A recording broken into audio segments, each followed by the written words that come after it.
நீ எந்த பிரச்சனையும் கொண்டுகிட்டு போகிறதே இல்லையாமே அப்படின்னு கேட்டேன். அதுக்கு அவர் சொல்கிறாரு, ஆமாங்க, அது ஏன்னா அவரால் எந்த பிரச்சனையுமே தீர்க்க முடியாதுங்கிறது எனக்கு நல்லா தெரியும், அதனால் அப்படி செய்கிறேன், வேற ஒன்றும் இல்லை அப்படின்னார் ரொம்ப பொறுமையாக. இக்கதைகளை கேட்க தொடர்ந்து இணைந்திருங்கள். குட்டி ஸ்டோரி. ஒருத்தர் ரொம்ப கவலையோடு உட்காந்துருந்தார்.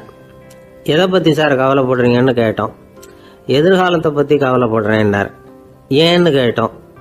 என்ன பண்ணுறதுன்னே தெரியல சார், எதிர்காலம் ஒரே இருட்டாக இருக்குது, பாதையே புரியலன்னார்.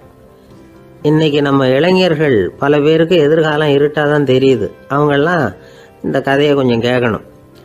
ஒரு மலை அடிவாரத்தில் ஒரு சின்ன கிராமம். அந்த மலை ரொம்ப உயரமானது. அடர்த்தியாக செடி கொடிகள் மரங்கள் அதில் மண்டி கிடக்குது. பகல் வேளையில் இருட்டாக தான் இருக்கும், அவ்வளோ அடர்த்தி.